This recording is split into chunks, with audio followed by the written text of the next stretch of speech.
Bonsoir à tous et donc bienvenue sur Résistance et Liberté. Aujourd'hui, nous avons la joie et l'honneur de recevoir Jean Lassalle, ancien député de la 4e circonscription des Pyrénées-Atlantiques. Il a été également maire de Lourdes-Diocésaire de 1977 à 2017, candidat à l'élection présidentielle en 2017 et 2022 où il a recueilli plus d'1 million de voix. Bonjour, monsieur Jean Lassalle. Bonsoir, bonsoir les amis, et merci pour votre invitation. Merci d'y avoir répondu favorablement. Donc, comme vous êtes un petit peu pressé ce soir, on va de suite attaquer donc avec la première question. Donc, la première question, c'est concernant la réforme des retraites. Étiez-vous pour la retraite à 60, 62 ou 64 ans? Et comprenez-vous la colère de tous les citoyens qui se mobilisent?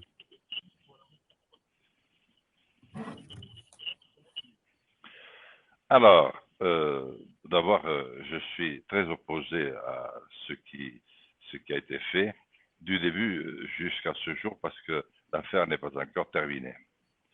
Je veux dire en direct que si malheureusement ce soir je ne peux pas vous consacrer le temps que j'avais prévu avec M. Mayoral, je vais recommencer, on va se fixer une date euh, dès qu'il pourra, y compris la semaine prochaine, pour être plus complet.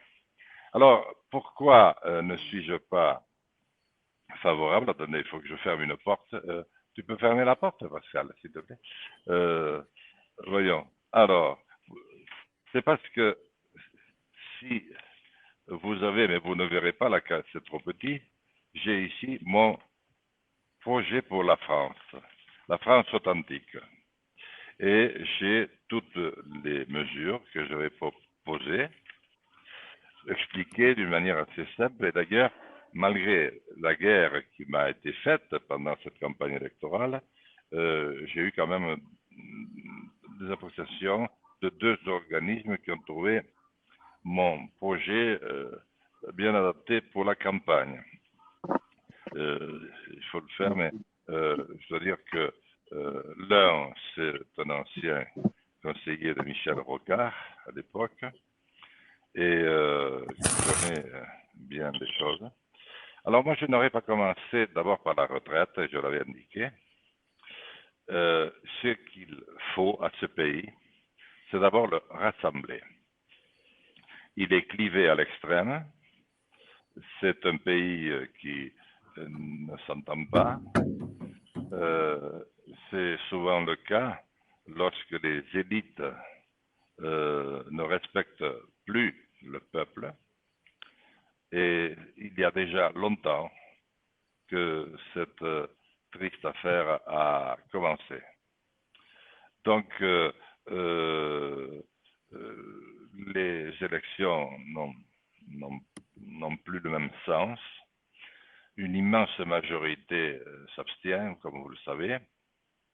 Et donc, il faut redonner d'abord un futur à ce pays. Il faut lui redonner un idéal et redonner un idéal à la politique qui en est complètement privée aujourd'hui.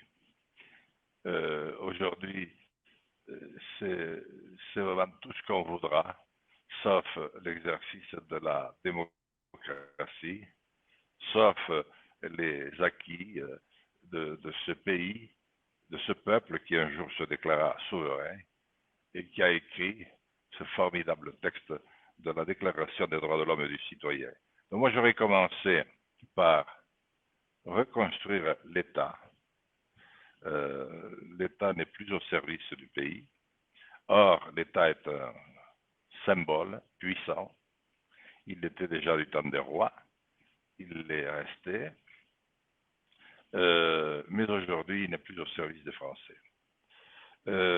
J'aurais reconstruit un État aussi bien à Paris que sur l'ensemble du territoire français, ce qui fait que nous sommes, aujourd'hui, nous sommes fragmentés, coupés en petits morceaux, comme un verre que vous coupez en petits morceaux sans le vouloir le faire dans votre potager.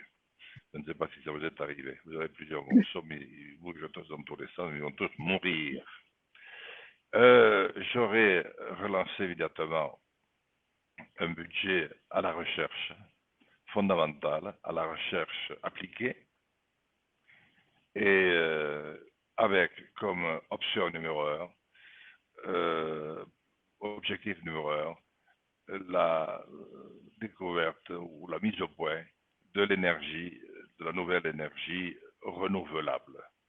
Une énergie qui ne mette fin à la, comment je devrais dire, à la destruction des derniers liens qu'il y a entre les hommes dans l'humanité. Je veux parler du pétrole, indépendamment de toute autre chose, et qui soit à terme capable de prendre la suite du nucléaire. Cette énergie, elle est connue, c'est l'énergie solaire, c'est celle qui nous est offerte tous les jours. Je m'étonnerai s'il y avait des questions là-dessus. Et à partir de là, j'aurais commencé le processus de remise de notre pays au travail, en redonnant goût au travail à l'ensemble de tous ceux de nos compatriotes qui sont concernés. Depuis le plus jeune âge jusqu'au bout. Parce que je considère que la vie forme un tout et que aujourd'hui, nous ne nous occupons plus ni des jeunes, ni de ceux qui travaillent, ni de ceux qui sont à la retraite et qui pourraient rendre autant de services, ni même de ceux qui sont en bout de vie. Donc il faut retrouver l'humanité, mais l'humanité est tragique. Il faut retrouver aussi la civilisation. Et à partir du moment où j'aurai réconcilié ou concilié notre pays et le travail, nous aurions lancé les projets nécessaires, adaptés, tantôt à la capitale, tantôt aux grandes villes, tantôt aux territoires plus excentrés, ruraux, et fait en sorte que chacun soit formé, et ceux qui ne le sont pas ne peuvent pas l'être du jour au lendemain. Donc j'avais prévu un plan de formation et du travail intéressant. Parce qu'il faut du travail intéressant, il y aura toujours des jobs qui le seront moins que d'autres. Il est évident qu'il y aura certainement encore longtemps des ordures ménagères à collecter. Ça ne sera jamais un métier facile. Eh bien, il faut le rémunérer bien plus qu'il ne l'est aujourd'hui et faire en sorte que même ce travail-là, qu'on pourrait accompagner de notre, redevienne attractif au service d'une société tout entière. À partir de là, eh bien, peu importe l'âge de la retraite, il suffit de se mettre d'accord et c'est un projet d'ensemble qu'il faut et la retraite doit venir conclure l'ensemble du processus dont je parle. Il faut s'adapter à la vie des gens dès lors qu'on trouve les moyens de cotiser suffisamment, mais on trouve aussi les moyens, grâce à leur solidarité publique, de compléter. Et il y a eu suffisamment de chiffres qui ont été donnés pour montrer que ce n'était pas impossible. Et puis, pour le reste, moi je pense qu'à partir de 60 ans, pour donner un cap, eh bien, chacun devrait être libre de partir en le faisant savoir à l'avance, peut-être dès l'âge de 50 ans, 10 ans auparavant, quand il aura fait un peu le tour de sa vie, vu grandir ses enfants, voilà, qu'il aura fait face un petit peu, à quel âge il souhaite partir, et il faut qu'il puisse le faire avec une allocation de retraite digne de ce nom. Peu importe l'âge. Et s'il y en a qui veulent continuer à travailler jusqu'à 75 ans, Eh bien, pourquoi donc les empêcher? Alors, bien sûr, la rémunération ne serait pas la même, mais elle viendrait compléter la retraite à laquelle ils ont droit. Mais comme c'est un service rendu à la nation et à la jeunesse, parce qu'ils feraient part de leur propre expérience, eh bien, ou alors ils entretiendraient le territoire, ils participeraient alors qu'à la vie du quartier, etc. Donc, c'est un ensemble qui vise à recréer les liens de la solidarité qui permettent à l'homme de retrouver l'homme et de donner un futur, un avenir à notre pays et à sa jeunesse. Sandy, c'est à toi. D'accord. Alors, considérant comment a été imposée cette réforme des retraites, est-ce que vous trouvez que la démocratie a été respectée et est-ce que la Constitution mériterait d'être réécrite? Je ne pense pas qu'on puisse, cher Sandy, comme le font beaucoup d'hommes politiques ou beaucoup de technocrates, ce qui d'ailleurs revient à peu près à la même chose aujourd'hui,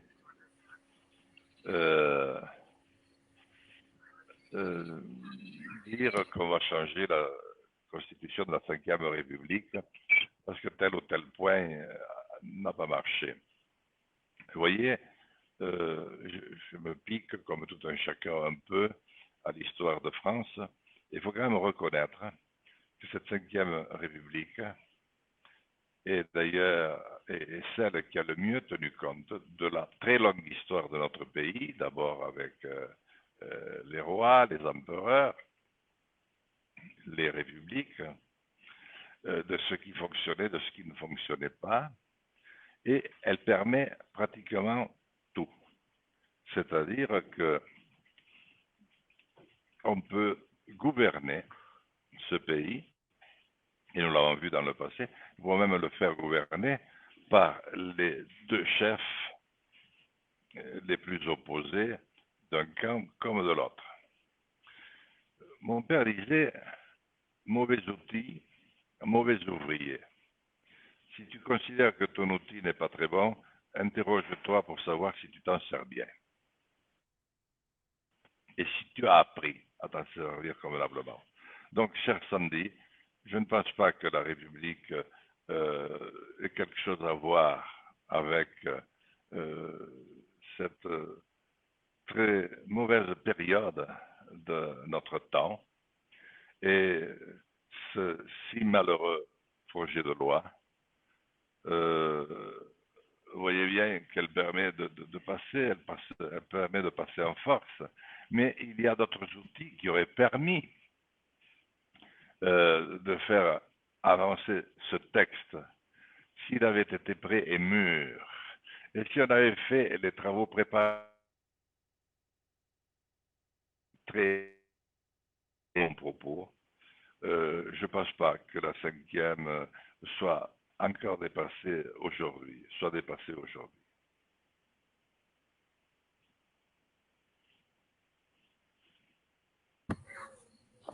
Max, Du vous avez coup, une donc, Voilà.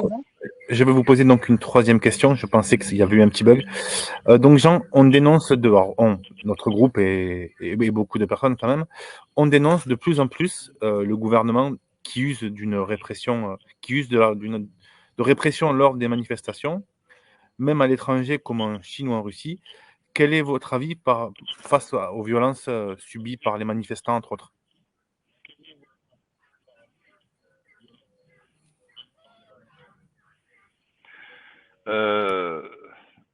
Ce que vous touchez, la situation que vous touchez du doigt par vos propos est effectivement une situation très préoccupante. Et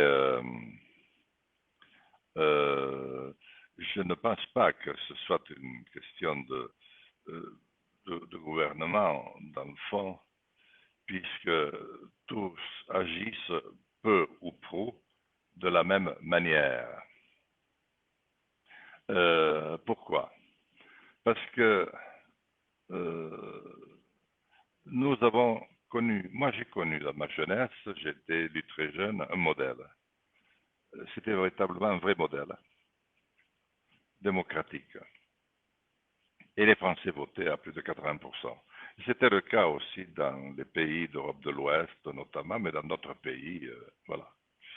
Malheureusement, entre-temps, le modèle que nous avions qui composait une administration qui met en œuvre la politique voulue par le peuple, par les élus qu'elle a choisis,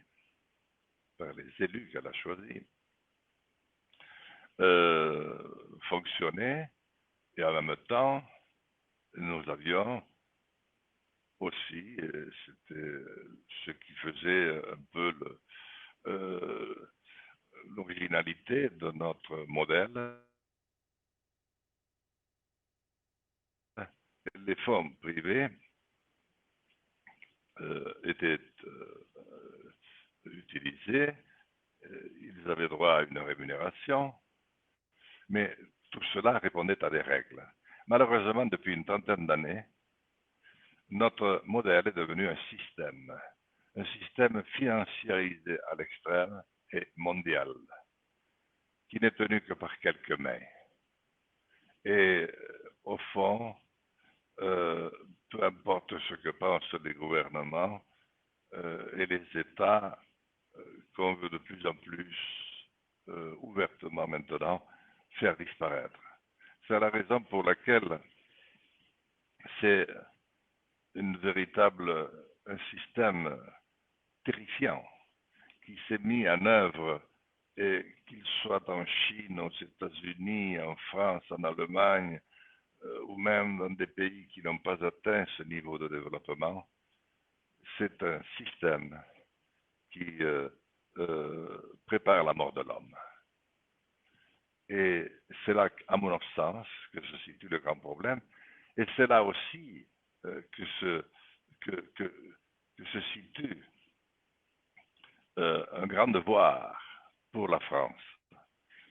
La France a su montrer dans le passé, et pourtant, Dieu sait si elle n'a jamais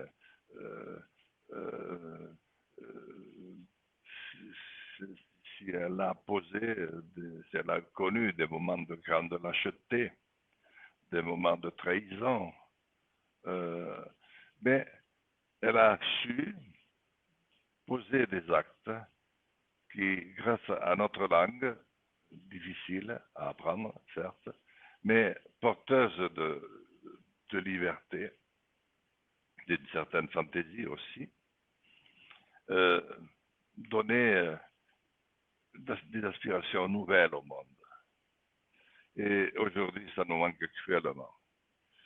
Donc, je crois que ce dont vous parlez, ce n'est malheureusement pas les pauvres présidents ou gouvernements qui sont déjà pré-cooptés par la finance toute puissante, avec une feuille de route très clairement établie, et ils resteront tant qu'ils suivront la feuille de route, ou jusqu'au jour où on fait nouveau. Je n'ai pas de boule de cristal pour dire lequel mettra fin à ce moment terrible de l'histoire des hommes. Alors, si vous voulez, l'ordinateur est revenu, la tablette, pour le quart d'heure qui nous reste. Je vous verrai mieux si vous voulez, mais sinon on continue comme ça. Et c'est réinitialisé. C'est comme vous voulez. Bon, je pense que c'est bon comme ça. Ben, Sandy, pour toi, ça pose Oui, pas de c'est problème. bon comme ça. C'est Non, non, audible, on a c'est bon l'image. comme ça. Et Sandy, c'est à toi. Bon, allez. Alors, les citoyens on ne continue demandent... alors. On continue. Les citoyens ne demandent pas Est-ce que... simplement... Voilà. Ils ne demandent pas simplement le retrait de la Allez-y. réforme, mais aussi la démission du président et de son gouvernement. D'après vous, est-ce que ce gouvernement est encore légitime?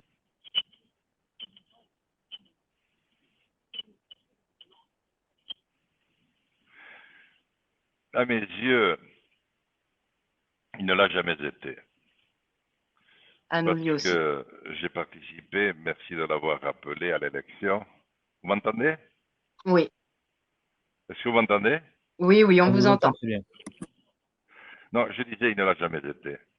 Pas plus que le gouvernement précédent, pas plus que ceux qui l'ont précédé depuis un certain nombre de quinquennats maintenant. Pourquoi? Parce qu'il n'est plus sincère. Ce n'est plus le peuple qui peut choisir, parce qu'il a affaire à un fatras de programmes dans une ambiance hystérisée par les médias.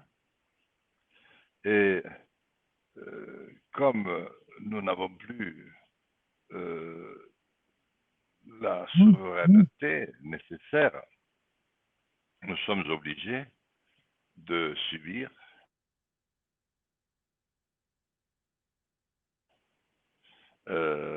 eh bien, ce que nous subissons.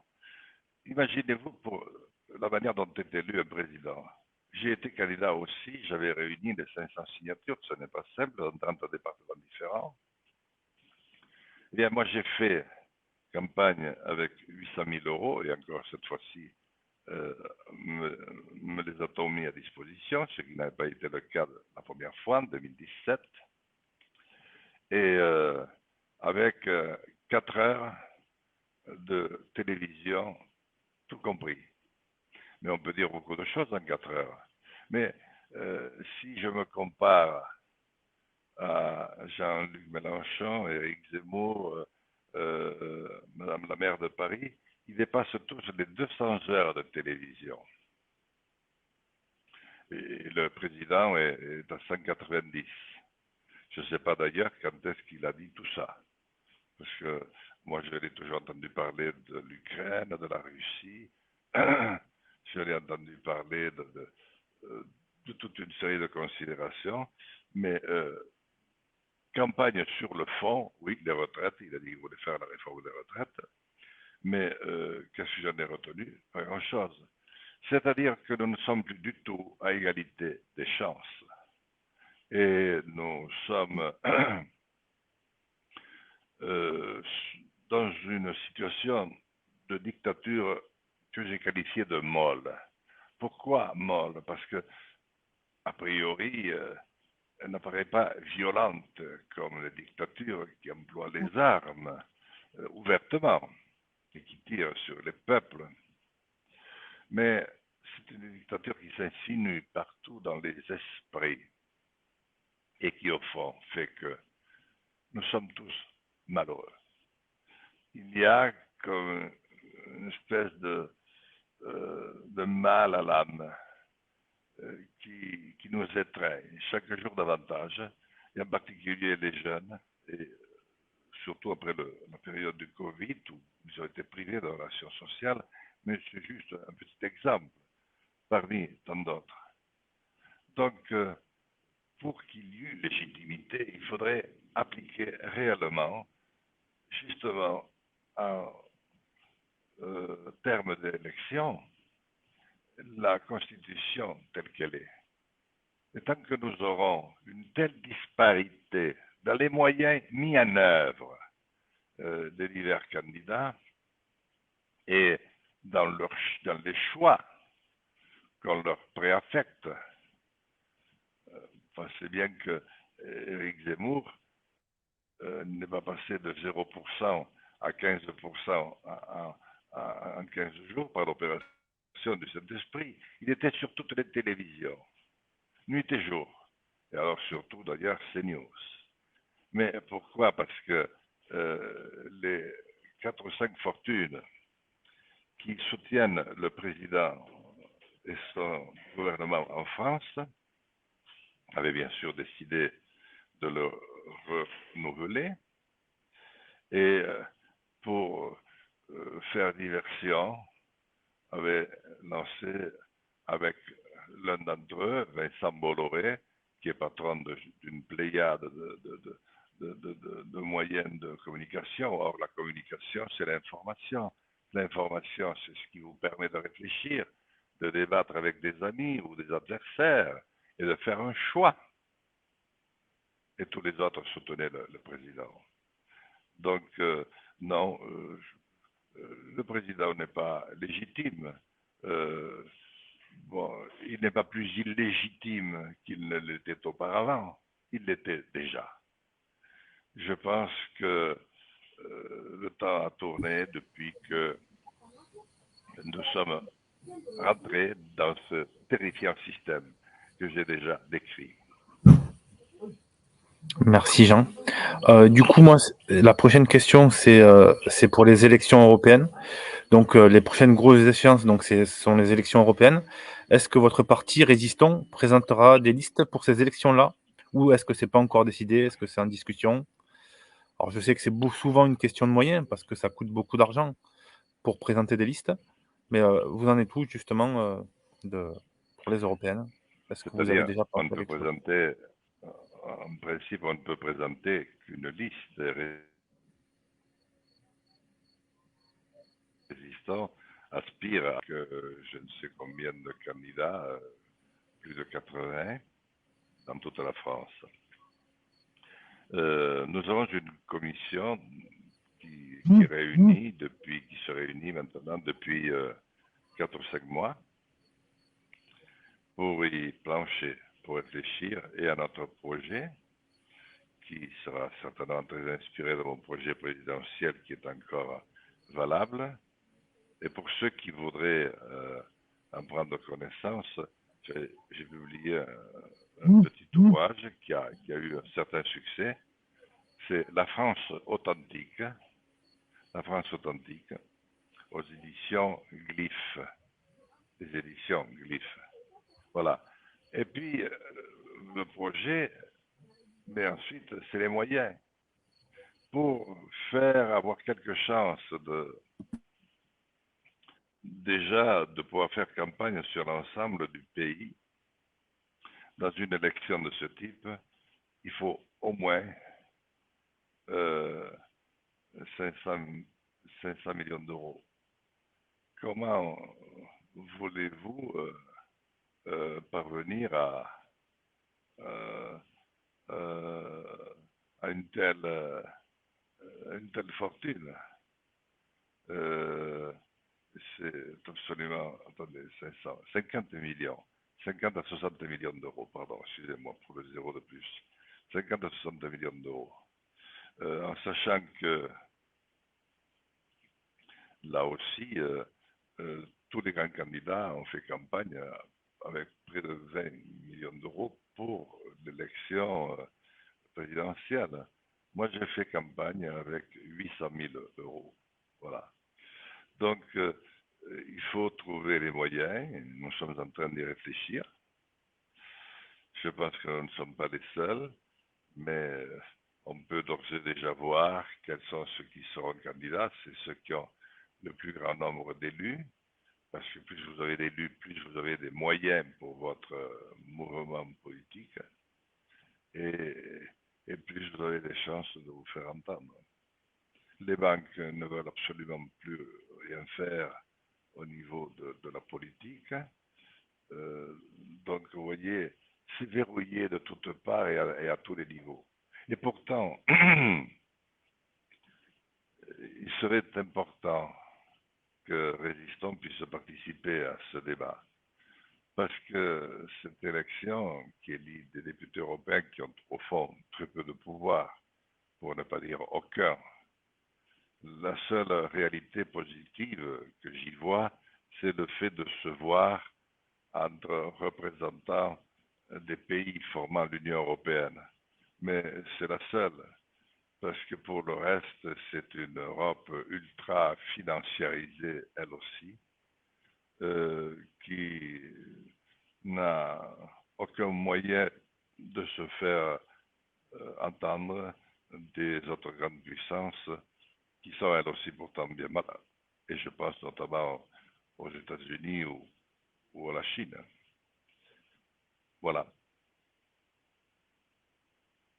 Vous qui êtes depuis longtemps dans la vie politique, comment jugez-vous l'évolution de celle-ci?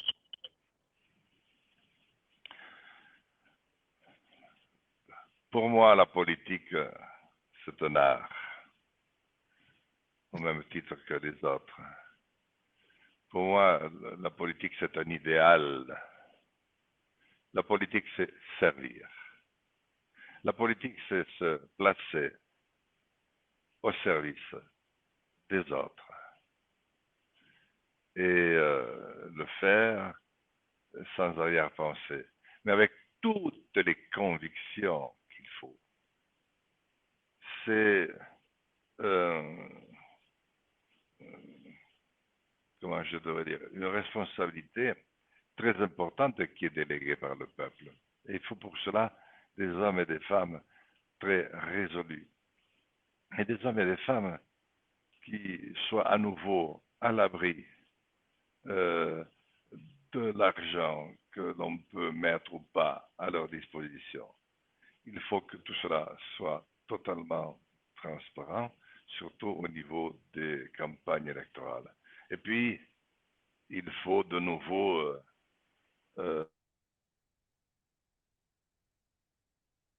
revenir à l'histoire de l'humanité, qui est tragique. L'humanité est tragique. L'homme est tragique. L'homme vient des grands fauves. Je te mange parce que je suis le plus fort. Et c'est les civilisations qui ont élevé les hommes, et la nôtre en particulier, après tant de traités, de réflexions, de guerres perdues ou gagnées, de différents. Tant de progrès dans la réflexion, dans la philosophie, tant d'histoires acquises et d'expériences. Eh bien, c'est les traces mêmes de la civilisation que nous devons retrouver. Et pour moi, la politique, c'est ça. Vous voyez, maintenant, je ne suis plus élu politique. J'ai une retraite qui devrait être largement confortable. À vrai dire, comme j'ai eu plusieurs mandats et que j'ai en même temps, pour ne pas dépendre de la politique, créé ma propre entreprise que j'ai faite fonctionner pendant 35 ans, qui n'est à la merci des choix des partis, eh bien, je suis quand même à découvert au Crédit Agricole, qui gère nos comptes, mon épouse et moi. Et nous avons eu 4 enfants. Et voilà. Donc, on ne s'enrichit pas en politique. On sert. On peut avoir une vie exceptionnelle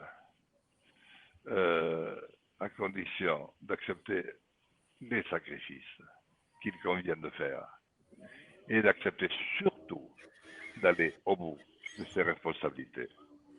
Or, aujourd'hui, je ne vois pas beaucoup d'exemples qui ressemblent à ce que je viens de vous dire. Du coup, je vous présente donc le petit Jarod qui va vous poser une question. Bonsoir Jarod. Bonsoir Max, bonsoir Monsieur Jean Lassalle. Oui, je suis donc étudiant, je suis jeune et je vais me permettre de vous poser cette question. Que feriez-vous pour les étudiants qui sont en situation de précarité et quels moyens metteriez-vous en œuvre pour établir des conditions de vie normales et décentes, s'il vous plaît? Merci beaucoup. Et d'abord, merci de t'intéresser comme tu le fais à la politique. Je crois que c'est vous, les jeunes, qui constituez pour moi le plus grand espoir de futur. Je crois que nous serons incapables, notre génération, mais quelques-uns peuvent t'accompagner. En tout cas, je note qu'il y a à nouveau de l'intérêt de la part des jeunes, et même des jeunes. Je suis invité dans de nombreux lycées. Bon, j'ai fait pratiquement les plus grandes facs de Paris, un certain nombre de France et même d'Europe. J'ai rempli des amphithéâtres et je continue à le faire. Je vois à quel point les jeunes s'intéressent. Donc, si nous parvenions à faire cela, je vais vous dire ce que j'avais mis dans mon projet présidentiel, précisément pour les jeunes. D'abord, oui, j'avais prévu sur divers volets, hein, mais je vais surtout résumer les éléments essentiels. Un prêt à taux zéro de 20 000 euros pour les étudiants garantis par l'État. Voilà. Taux après zéro, garanti par l'État. Le RSA, donc, que l'on veut remettre en cause aujourd'hui. L'État étend ce dispositif aux jeunes sur des critères de revenus et les conditions, et sous conditions de formation, bien sûr qu'ils acceptent de se former et de se former en s'impliquant dans leur engagement. Développer des logements, et des logements qui soient intergénérationnels, de façon à cible aux étudiants, mais faire qu'une fois que les étudiants n'en ont plus besoin, bon, d'autres puissent le faire, mais qu'on puisse aussi se servir de ces logements pour accueillir des personnes qui sont en grande difficulté ou en grand besoin. J'avais prévu et j'ai prévu un service militaire ou civil pour l'ensemble des jeunes du contingent, c'est-à-dire à peu près 700 000 personnes dans notre pays, garçons et filles, sur une durée de 9 mois. Pendant ce temps, ils auraient pu passer tout leur permis, en me mettant d'accord bien sûr avec les auto-écoles. Ils auraient pu aller dans le civil, dans les hôpitaux, dans des maisons de retraite, dans des campagnes où il y a tant à faire, dans des villes où il y a tant à faire aussi, encadrés par des structures existantes ou certaines à créer. Et je l'aurais attribué à la fin des 9 mois. Il serait parti du 15 septembre jusqu'au 15 juin, la première annuité de retraite. Et cela dans le but de leur permettre de se connaître. Vous voyez, nos grands-pères, à l'époque, en sortant du front ou du service militaire, échangeaient leurs adresses. Ce qui fait que un paysan pouvait connaître un juge, un magistrat, un médecin, que sais-je, ou quelqu'un qui allait devenir très important. Et aujourd'hui, on se séparerait avec le portable ou le mail de tous ceux qui ont été à vos côtés. Et c'est la meilleure manière de faire se retrouver des jeunes qui ont connu des jeunesses tellement différentes aujourd'hui qu'ils ont beaucoup de mal à se retrouver. Ce serait un formidable élan pour le futur que je veux pour notre pays et qui sera porté par des jeunes tels que toi, avec la passion que je sens dans ton attitude. Merci beaucoup, ça me touche beaucoup ce que vous avez dit et franchement, effectivement, je pense que le service militaire est important pour recadrer les jeunes. Moi maintenant, je suis gilet jaune depuis 4 ans, alors je sais Militaire et civique et civil. Et civil, absolument. Absolument, moi ça fait 4 ans, vous voyez, je suis gilet jaune et... Pardon, et je précisais civil parce que... Voilà. Très Oui. bien. Bah, Je vous écoute. Bah, ça fait 4 ans que je suis gilet jaune et bon, je vois dans quelle Vous êtes gilet jaune depuis 4 ans? Oui. Il a commencé dans le ventre de sa mère. Voilà. Alors, à ce niveau-là aussi, j'aurais mis en place un dispositif de formation professionnelle permanente. De façon à ce que, vous savez, quand on a entre 12 et maintenant, on ne sait pas trop bien ce qu'on va faire. Il y a même un âge, à 13 ou 14 ans, où il faudrait pouvoir sortir de l'école, si vous n'avez pas envie d'y aller, et rentrer dans un dispositif de formation avec un maître de stage qui soit un chef d'entreprise. Ça a existé dans ma jeunesse. Et vous pourriez apprendre un métier tout en faisant quelques périodes à l'école, dans un lycée professionnel adapté. Et vous retrouveriez goût aux études au lieu de passer des journées à vous enquiquiner, à ne trouver aucun sens à ce qu'on vous enseigne parce que vous ne voyez même pas à quoi ça peut servir, à quoi ça pourrait vous servir. Donc c'est refaire du beau, refaire du simple, refaire ce qui peut parler aujourd'hui à des jeunes aux prises avec une vie plus difficile parce que les temps ont rendu les liens beaucoup plus incertains. On est plus souvent sur son mail ou sur son smartphone ou autre pour échanger plutôt que de le faire dans des conversations qui permettent de se rencontrer, d'être joyeux. Vous voulez savoir, après vos 4 ans de Gilets jaunes, et je vous félicite, qu'est-ce que vous avez réussi à faire maintenant? Est-ce que vous avez réussi à trouver autre chose? Alors moi personnellement, je suis sorti dans la rue grâce à mes parents qui sont tous les deux fonctionnaires. Ce que j'ai réussi à faire, alors moi j'ai pas réussi à moi tout seul, c'est ensemble qu'on réussit. Déjà à faire sortir les jeunes, éveiller les gens d'une manière générale, leur faire comprendre ce qui se passe en France et la situation. Moi, hormis d'être gilet jaune, je suis street medic, donc ça m'a également permis de voir le fonctionnement des manifs d'un autre angle, ce qui est également en rapport avec mon métier. Et j'avoue que ce qui se passe effectivement en manif, comme vous l'avez dit tout à l'heure, c'est très très inquiétant. La violence dont la police peut faire preuve, effectivement, c'est inquiétant.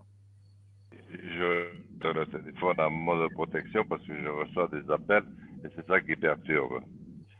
Oui, j'ai bien compris ce que vous dites. Mais le plus terrible, c'est qu'on ne peut plus manifester aujourd'hui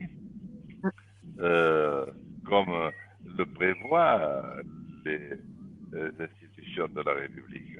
Moi, je me demande par qui sont formés ces Black Rock, ou je ne sais pas comment on les appelle, et j'aimerais savoir combien il y a de policiers là-dedans. Parce que c'est une bonne question, ça. vous pouvez Ah, encadrer une celle-là, manifestation autant que vous voulez, mais dès qu'ils arrivent, ils ne sont contrôlés par personne. Et puis moi j'ai vu pendant les Gilets jaunes, je le voyais parce que j'ai fait beaucoup de manifestations aussi, ils arrivaient en groupe, puis ils se mettaient par petits groupes. Certains revêtaient un gilet jaune et tapaient sur les forces de l'ordre, et d'autres mettaient un uniforme et tapaient sur les gilets jaunes. Je l'ai vu faire de mes propres yeux. C'est vrai que j'étais bien au milieu, bien proche. Mais pourquoi, alors que ça a été tellement dénoncé, que les manifestations de répression contre les gilets jaunes ont été parmi les plus violentes qu'aient connues tous les pays au cours de ces 30 ou 40 dernières années, pourquoi cela n'a-t-il jamais été éclairci et pourquoi une manifestation ne peut pas aller jusqu'à son terme dans une forme normale? C'est absolument antidémocratique et c'est anti-humain. Alors, je vais être obligé de vous quitter bientôt ce soir. Mais j'ai promis à notre ami Mayoral que nous fixerions une date. Et là, j'aurai plus de temps. Si vous avez une dernière question peut-être, mais sinon je voulais m'assurer que je ne vous ai pas trop déçu, que j'ai essayé d'avoir des réponses claires, même si j'ai dû passer d'un stade où j'étais très occupé physiquement et au début je transpirais toute la sueur de mon corps, donc j'avais un peu de mal à retrouver mes esprits pour formuler des phrases, mais maintenant j'étais bien. Donc, C'était j'espère que parfait. je ne vous ai pas trop déçu. Non, C'était non. Ah, parfait. merci. Pour conclure, si Merci. vous voulez bien, Ça si tient. Oui. en un seul mot, vous deviez résumer la politique de Macron de ces 6 dernières années, lequel serait-ce? Juste un mot. En un mot.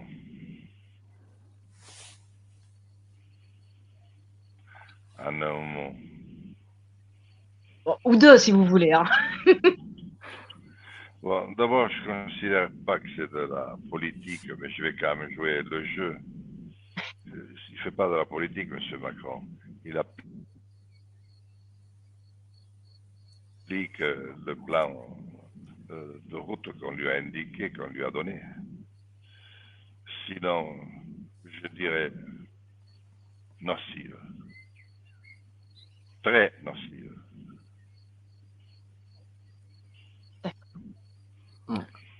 Donc, n'hésitez vraiment, alors là, je vais parler à nos auditeurs, n'hésitez pas à rejoindre tous nos groupes Résistance et Liberté.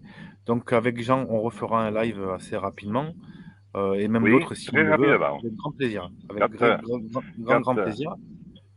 Ah, c'est comme vous voulez, Jean, vous avez porte ouverte chez nous. Non, mais on va C'était prendre vraiment contact mardi. On va prendre contact mardi et nous allons fixer une date, ou peut-être même demain, quand vous pour voulez. que, en fonction des autres invités que vous aurez, parce que j'imagine que vous planifiez ça à l'avance, eh bien, je puisse retrouver une place et que j'ai un peu de temps. Mais je me suis efforcé ce soir de vous donner quand même, de vous livrer mon état d'esprit profond. Je fais de la politique depuis l'âge de 21 ans, j'ai eu la chance d'être élu à 21 ans. J'en ai toujours fait, mais je n'ai pas dépendu de la politique, même si j'ai pris des indemnités qui m'ont été données. Mais j'avais aussi un métier à côté et j'avais une quinzaine de salariés, dont une dizaine d'ingénieurs. Et j'ai fait de grands travaux aussi à côté. En même temps qu'avec mon épouse, nous avons construit notre maison et élevé nos 4 enfants. Voilà. En tout cas, moi j'ai pris beaucoup de plaisir à vous entendre.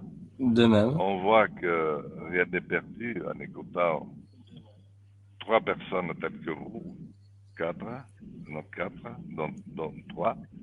Et vraiment, merci d'avoir pensé à moi, merci pour votre invitation et merci aussi pour l'effort de compréhension que vous avez fait pour entendre un discours qui est quand même très très différent de celui que peuvent tenir les autres députés, ou la plupart, oui, je dirais aujourd'hui, tous les autres élus. Mais moi, je l'ai tenu même quand j'étais élu. Et je n'ai pas renoncé à le redevenir si je considérais que ça devenait nécessaire de me représenter à une élection. Eh bien, En encore tout merci cas, pour je cet me entretien. représenterai. Voilà, merci beaucoup. À vous aussi et bonne nuit. Merci pour tout et vous Bonne serez soirée. toujours bienvenus évidemment chez nous.